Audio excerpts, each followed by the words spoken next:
कर्नाटक के विधानसभा चुनाव में कांग्रेस को स्पष्ट बहुमत मिला। 224 विधानसभा सीट वाले राज्य में पार्टी ने 136 सीटें जीत ली। अब कांग्रेस पार्टी में कर्नाटक के नए सीएम को लेकर मंथन शुरू। कर्नाटक के सीएम पद की रेस में सिद्धारमैया और डीके शिव कुमार सबसे आगे चल रहे हैं। जहां डीके शिव कुमार कर्नाटक के प्रदेश अध्यक्ष हैं, तो वहीं पूर्व सीएम सिद्धारमैया कर्नाटक के बड़े नेता माने जाते हैं। कर्नाटक के नए मुख्यमंत्री का नाम तय करने के लिए कांग्रेस ने विधायक दल की बैठक बुलाई। कांग्रेस के प्रदेश अध्यक्ष डीके शिव कुमार ने बताया कि शाम को 6:30 बजे बेंगलुरु में होटल शंग्रीला में कांग्रेस विधायक दल की बैठक बुलाई गई। डीके शिव कुमार ने कहा कि बैठक का जो भी नतीजा निकलेगा उस पर हाईकमान के साथ चर्चा की जाएगी। इन प्रक्रियाओं के बाद ही सीएम के नाम पर अंतिम फैसला होगा। कांग्रेस विधायक दल की बैठक में कांग्रेस की तरफ से भेजे गए केंद्रीय पर्यवेक्षक विधायक दल के नेता के नाम पर सुझाव लेंगे। सभी विधायक एक लाइन का प्रस्ताव पारित करेंगे कि कांग्रेस आलाकमान तय करे सीएम कौन होगा। इसके बाद आलाकमान सीएम पद को लेकर फैसला करेगा। कर्नाटक में मिली बंपर जीत के बाद कांग्रेस के प्रदेश अध्यक्ष डीके शिव कुमार ने कहा, सोनिया गांधी और राहुल गांधी से जो मैंने वादा किया था वो मैंने निभा दिया। मैं अखंड कर्नाटक की जनता से आशीर्वाद मांगता हूं और उन्हें समर्थन के लिए धन्यवाद देता हूं। लोग हम पर विश्वास करते रहेंगे और वोट दिया उन्होंने, उसके लिए धन्यवाद। कर्नाटक में मिली जीत पर कांग्रेस कार्यकर्ताओं ने प्रदेश अध्यक्ष मोहन सिंह की अगुवाई में बाक रैली निकालकर बजरंग बली के जयकारों के साथ में कांग्रेस पार्टी के नारे और जयकारे लगाए।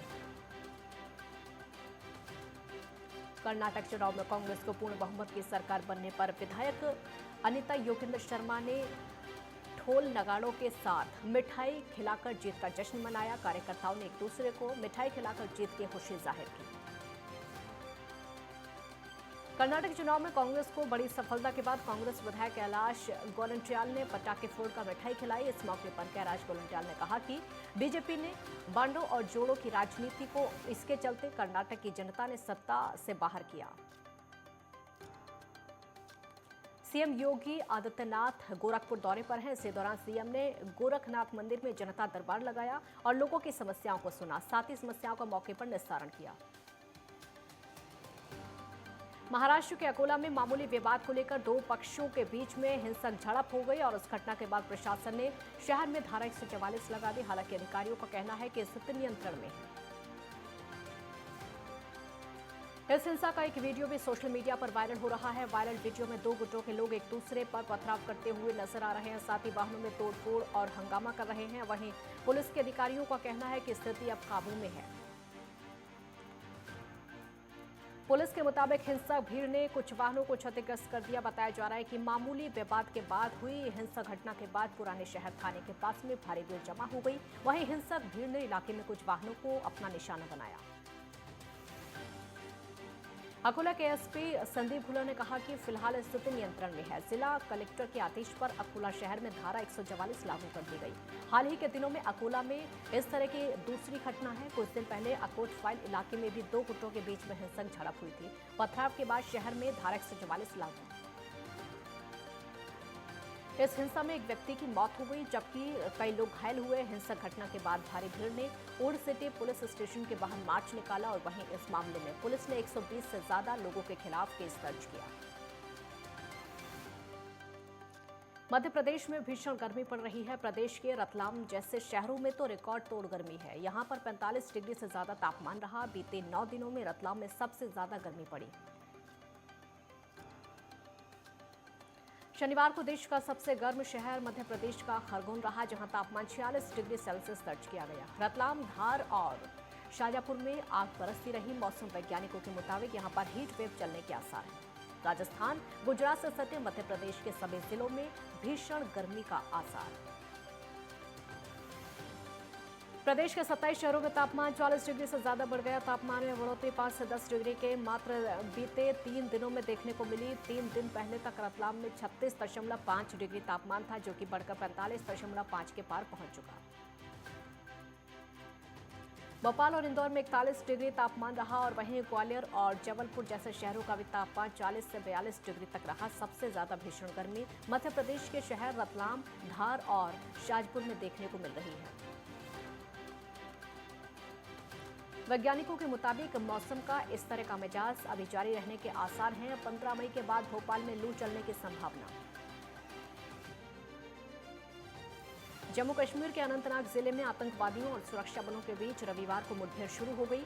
पुलिस ने जानकारी दी। जानकारी के मुताबिक सुरक्षा बलों ने जिले में संगम इलाके के अंदर में आतंकवादियों की मौजूदगी की खुफिया जानकारी मिलने के बाद इलाके को घेर लिया और तलाशी अभियान शुरू किया।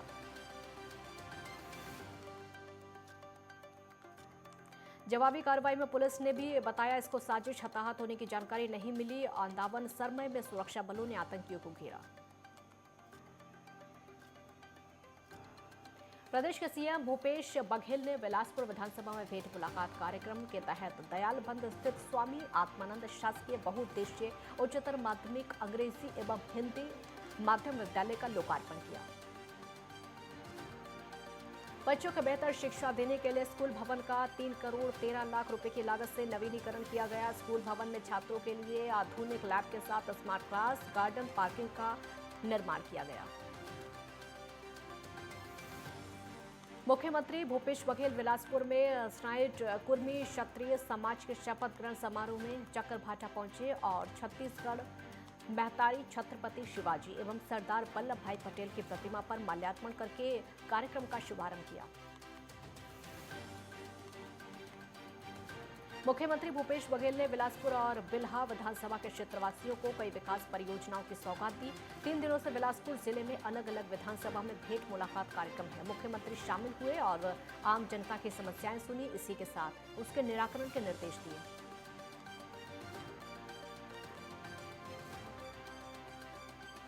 मुख्यमंत्री के 3 दिवसीय भेंट मुलाकात कार्यक्रम का जिले से शनिवार को समापन हो गया और वो लगभग 800 करोड़ रुपए से भी ज्यादा की सौगात बिलासपुर जिले को देकर गए। मुख्यमंत्री पिछले 1 साल से प्रदेश के लगभग 80 विधानसभा में जब भेंट मुलाकात का कार्यक्रम कर चुके हैं। मुख्यमंत्री ने बिलासपुर के गोलपारा में नगर निवासी गणेश प्रसाद रजक के घर स्वादिष्ट छत्तीसगढ़ी व्यंजनों का स्वाद चखा। रजक परिवार ने घर के मुख्य द्वार पर तिलक आरती से पुष्पगुच्छ और श्रीफल भेंट करके मुख्यमंत्री का आत्मीय स्वागत किया। रजक परिवार ने मुख्यमंत्री को बड़ी ही आत्मीयता से भोजन परोसा। घर में भोजन ग्रहण करने पहुंचे मुख्यमंत्री को अपने आतिथ्य में पाकर गणेश प्रसाद रजक और उनके परिवार के लोग बड़े प्रसन्न हुए। घर के मुखिया रजक ने कहा कि हम जैसे एक छोटे से व्यक्ति के घर मुख्यमंत्री जी का आना बड़े सौभाग्य की बात है। बिलासपुर के अंतर्गत लाल बहादुर शास्त्री स्कूल मैदान में भेंट मुलाकात कार्यक्रम का आयोजन हुआ और इस कार्यक्रम में प्रदेश के सीएम भूपेश बघेल ने शिरकत करते हुए महत्वपूर्ण घोषणाएं की। सीएम भूपेश बघेल ने घोषणा करते हुए कहा कि तिफरा में स्वामी आत्मानंद अंग्रेजी माध्यम स्कूल प्रारंभ किए जाने के साथ ही जोरापारा तालाब का सौंदर्यीकरण करने के साथ कई अन्य घोषणाएं की। सीएम भूपेश बघेल ने सनाटे कुर्मी क्षत्रिय समाज के शपथ ग्रहण समारोह के अवसर पर सामाजिक भवन के लिए 50 लाख रुपए की घोषणा की और इस अवसर पर मुख्यमंत्री ने समाज के नवनिर्वाचित पदाधिकारियों को बधाई दी। सीएम ने कहा कि आप सभी समाज के नवनियुक्त पदाधिकारी समाज को सदैव रचनात्मक दिशा में ले जाने में आप अहम भूमिका निभाएंगे। आप सभी शिक्षा पर विशेष रूप से कार्य कीजिए। कोई भी समाज जितना शिक्षित होता है उतना ही जागरूक होता है और देश की तरक्की में महत्वपूर्ण भूमिका निभाता है। पौड़ी के रिखड़ीखाल और धुमाकोट में बाघ का आतंक कायम है और इसी बीच बाघ को काबू करने की वन विभाग की कवायद लगातार जारी है। वन विभाग ने जगह जगह पिंजरे लगाए हैं, लेकिन विभाग को 17 मई तक ही पिंजरा लगाने की अनुमति मिली थी। हालांकि विभाग की गश्त 31 मई तक जारी रहेगी। डीएफओ स्वप्निल अनिरुद्ध ने जल्द से जल्द बाघ को रेस्क्यू करने का भरोसा दिया। भगवान मद्महेश्वर की यात्रा का आगाज आगामी 18 मई को शीतकालीन गद्दी स्थल ओंकारेश्वर मंदिर से शुरू होगा। 18 मई को मद्महेश्वर के चल विक्रय उत्सव मूर्तियों को ओंकारेश्वर मंदिर के गर्भगृह से सभा मंडप में विराजमान किया जाएगा और ग्रामीणों द्वारा नए अनाज का भोग अर्पित करके विश्व समृद्धि की कामना की जाएगी। 20 मई को भगवान मदमहेश्वर की जल विग्रह उत्सव डोली शीतकालीन गद्य स्थल ओंकारेश्वर मंदिर से कैलाश के लिए रवाना होगी और कई यात्रा पड़ावों पर भक्तों को आशीर्वाद देते हुए 22 मई को अपने धाम पहुंचेगी। जल विग्रह उत्सव डोली के धाम पहुंचने पर भगवान मदमहेश्वर के कपाट वेद उच्चारण के साथ ग्रीष्मकाल के लिए खोल दिए जाएंगे। एक ब्रेक यहां पर रुकेंगे, जल्द लौटेंगे।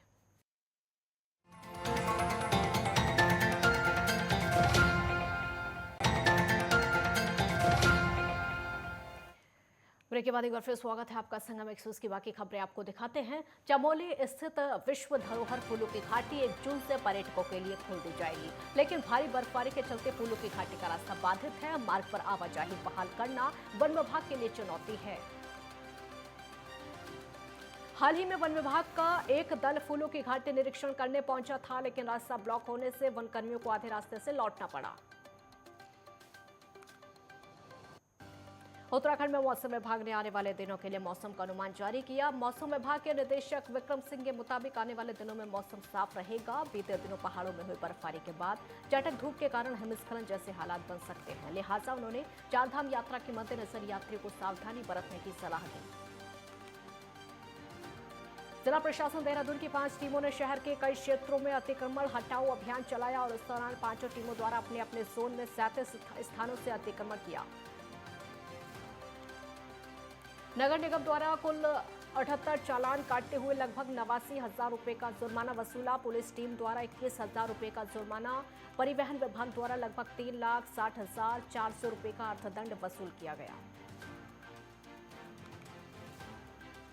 रायपुर में अंतर्राष्ट्रीय नर्स दिवस के अवसर पर धरसीवा विधायक अनिद्रा योगेंद्र शर्मा ने शहीद योगेंद्र शर्मा सामुदायिक स्वास्थ्य केंद्र में पहुंचकर नर्सों का शॉल और श्रीफल के साथ सम्मान किया और कहा कि आपका कार्य बहुत ही सराहनीय है। आप सब निरंतर सेवा कार्य में लगे रहते हैं, आपकी सेवा अस्मरणीय। संसदीय सचिव एवं विधायक विकास उपाध्याय ने जनता क्वार्टर लाइन चौबे कॉलोनी में स्वीकृत डामरीकरण एवं सीसी रोड निर्माण कार्य का भूमि पूजन किया। साथ ही अधिकारियों को शीघ्र कार्य करने के निर्देश दिए और राधाकृष्ण मंदिर प्रांगण में कांग्रेस की महत्वपूर्ण बैठक की। बैठक में विधानसभा चुनाव को लेकर रूपरेखा बनाई गई। विधानसभा चुनाव को लेकर तैयारी को लेकर विकास उपाध्याय ने कहा कि छत्तीसगढ़ में कांग्रेस की सरकार को लगभग 4.5 साल हो चुके हैं। इस दौरान सरकार ने जनता से जुड़ी हर समस्या का निवारण करने का पूरा प्रयास किया। विधायक विकास उपाध्याय ने किया भूमि पूजन। विकास उपाध्याय ने कहा कि जनता को ज्यादा से ज्यादा सरकारी योजनाओं का लाभ दिया गया है, चाहे वो स्वास्थ्य हो, शिक्षा हो या फिर आर्थिक मदद हो। इसके साथ ही जनता की मूलभूत आवश्यकताओं की पूर्ति की गई। कोंडागांव में बहुजन समाज पार्टी के जिला स्तरीय पिछड़ा वर्ग सम्मेलन में प्रदेश प्रभारियों की उपस्थिति रही। बीएसपी पदाधिकारियों का कहना है कि छत्तीसगढ़ राज्य का गठन हुए 23 वर्ष बीत जाने के बाद भी यहाँ के निवासियों की मूलभूत समस्याएं जस की तस हैं। साथ ही साथ कहा कि इन 23 वर्षों में बीजेपी और कांग्रेस दोनों पार्टियों की सरकारें छत्तीसगढ़ में रही और इन दोनों ग्रामवासियों के साथ धोखेबाजी की। आने वाले विधानसभा चुनाव में इन दोनों पार्टियों को हटाकर बीएसपी की सरकार बनाने का अवसर प्रदान किया जाता है तो पार्टी के द्वारा कानून का राज स्थापित किया जाएगा। मुख्यमंत्री भूपेश बघेल ने बिलासपुर विधानसभा में भेंट मुलाकात कार्यक्रम के दौरान कलेक्ट्रेट परिसर में शहरवासियों को मल्टी लेवल कार पार्किंग की सौगात दी, जिसको लेकर 25,000 वर्ग फीट में कलेक्ट्रेट में तैयार किया गया। 16 करोड़ 88 लाख रुपए की लागत से बनाए गए मल्टी लेवल कार पार्किंग में बेसमेंट और ग्राउंड फ्लोर के अलावा 2 फ्लोर और बनाए गए हैं, जिसमें 257 कार और 333 बाइक पार्किंग की क्षमता है। मल्टी लेवल कार पार्किंग के शुरू होने से पार्किंग और ट्रैफिक की समस्या से निजात मिलेगी। बलियापाल के मिशन शक्ति की सदस्य सुषमा का दुबई जाने के लिए चयन किया गया। सुषमा ने 2001 में मिशन शक्ति के तहत एक स्वयं सहायता समूह मध्यम में एक व्यवसाय 20 रुपए से शुरू किया, जो अब 20 लाख रुपए का पहुंच गया। रायगढ़ में नगरपालिका निगम वार्ड नंबर 8 के वासियों ने रामपुर पहाड़ में हो रहे अवैध खनन की जांच करने के लिए जिला खनिज अधिकारी से शिकायत की। लोगों का कहना है कि यहां पर पिछले कई वर्षों से अवैध खनन किया जा रहा है। हम इसकी शिकायत कई बार कर चुके हैं, लेकिन आज तक स्थिति जस की तस बनी हुई है। लोगों ने खनिज अधिकारी से की शिकायत। खनिज अधिकारी ने कहा कि जांच करके उचित कार्रवाई की जाएगी। वहीं लोगों ने कहा कि इस पर जल्द से जल्द कोई फैसला नहीं लिया गया तो वार्डवासी उग्र आंदोलन करेंगे, जिसकी सारी जिम्मेदारी जिला प्रशासन की होगी। कोरबा जिला शिक्षा अधिकारी कार्यालय में पदस्थ बाबू सतपाल कंवर पर 1000 रुपए की रिश्वत लेने का आरोप लगा है। केरवावाड़ी में पदस्थ प्रभारी प्राचार्य सतीश गुप्ता ने आरोप लगाए। उन्होंने बताया कि 2014 से वो वरिष्ठ सूची में नाम दर्ज करवाने को लेकर कलेक्टर जनदर्शन और जिला शिक्षा अधिकारी कार्यालय के चक्कर लगा रहे हैं। भगवान केदारनाथ के शीतकालीन गद्दे स्थल ओंकारेश्वर मंदिर समेत अन्य तीर्थ स्थलों में भक्तों का तांता लगा हुआ है। ओंकारेश्वर मंदिर समेत तुंगनाथ धाम, सिद्धपीठ, कालीपीठ, रुच महादेव, कोटि माहेश्वरी तीर्थों के प्रतिदिन सैकड़ों तीर्थयात्री विश्व समृद्धि की कामना कर रहे हैं। तीर्थ स्थलों में भक्तों की आवाजाही होने से तुंगनाथ घाटी, कालीमठ घाटी में रौनक लौट आई है। भगवान केदारनाथ के शीतकालीन गद्दे स्थल ओंकारेश्वर मंदिर में 8696, तुंगनाथ धाम में 9389 और सिद्धपीठ कालीमठ में 2522 तीर्थयात्री पूजा अर्चना कर चुके हैं। दंतेवाड़ा के तेंदुपत्ता के गोदाम और खड़े ट्रक में आग लग गई। कुछ लोग इसको नक्सली घटना बता रहे हैं तो कुछ लोग इसको हादसा कह रहे हैं। इस घटना के वक्त अस्थायी गोदाम में कोई भी मौजूद नहीं था। इसके बाद फायर ब्रिगेड की टीम ने मौके पर पहुंचकर आग पर काबू पाया। मुख्यमंत्री मनोहर लाल के सिरसा जन संवाद कार्यक्रम का दूसरा दिन है। इस दौरान सीएम ने चोरमार, खेड़ा, डब्बाली और अबू शहर में जनसंवाद किया और लंबी गांव में राजकीय महाविद्यालय गोरीवाली की आधारशिला रखी। शामली में पुलिस और बाइक सवार बदमाशों के बीच में मुठभेड़ हो गई, जिसमें पुलिस की गोली से 2 बदमाश घायल हो गए। पुलिस ने घायल बदमाशों को उपचार के लिए अस्पताल में भर्ती कराया, जहां चिकित्सकों द्वारा घायल बदमाशों को हेल्थ सेंटर रेफर किया। वहीं बदमाशों के 2 अन्य साथी फरार हैं। पुलिस ने बदमाशों के पास से लूट की रकम और घटना में प्रयुक्त बाइक, 2 तमंचे और जिंदा कारतूस बरामद किए। फिलहाल पुलिस आगे की कार्रवाई में जुटी। मोतिहारी में जहरीली शराब से 44 मौतें हो जाने के बावजूद भी ना तो मोतिहारी में शराब की खेप को पुलिस रोक पा रही है और न ही लोग शराब पीने से बाज आ रहे हैं। चकिया में आज वार्ड पार्षद नशे के धुत दिखाई दिए। वार्ड पार्षद मनोहर चौधरी का चकिया पुलिस ने मेडिकल करवाया, जहां शराब पीने की पुष्टि हो गई। अब चकिया पुलिस आगे की कार्रवाई में जुट गई। एसीबी शाखा धौलपुर का आकस्मिक निरीक्षण करने पहुंचे एसीबी के महानिरीक्षक सवाई सिंह गोतारा ने समाज के लोगों को जागरूक किया। कहा, समाज के लोग भ्रष्टाचार के खिलाफ बेझिझक शिकायतें करें। एसीबी की टीम उनके साथ खड़ी। गोतारा ने कहा कि धौलपुर एसीबी यूनिट का आकस्मिक निरीक्षण किया। गत वर्ष की अपेक्षा एसीबी यूनिट की कार्रवाई काफी कम पाई गई। उन्होंने कहा कि एसीबी 2 से 3 फील्ड में काम करती है। पहले रंगे हाथ पकड़ने की कार्रवाई पर प्राथमिकता रहती और वहीं परिवादी द्वारा सूचना के बाद भौतिक सत्यापन कराकर कार्रवाई को अंजाम दिया जाता है। धौलपुर जिले में बजरी माफियाओं का कहर थमने का नाम नहीं ले रहा है। बेलगाम बजरी माफिया राहगीर और वाहन चालकों की जान पर भारी पड़ रहे हैं। ट्रैक्टर ट्रॉली ने युवक को टक्कर मार दी और उसकी मौत हो गई। टक्कर मारने के बाद बजरी माफिया फरार हो गए। फिलहाल पुलिस मामले की जांच में जुटी। बॉलीवुड एक्ट्रेस परिणीति चोपड़ा ने 13 मई को आप सांसद राघव चड्ढा से सगाई कर ली। सगाई की रस्म दिल्ली में हुई। सगाई समारोह में करीबी दोस्त और परिवार के सदस्य मौजूद रहे। परिणीति और राघव की सगाई से तस्वीरें सोशल मीडिया पर खूब वायरल हो रही है। वहीं फंक्शन में प्रियंका चोपड़ा और मनीष मल्होत्रा जैसे सितारे शामिल हुए।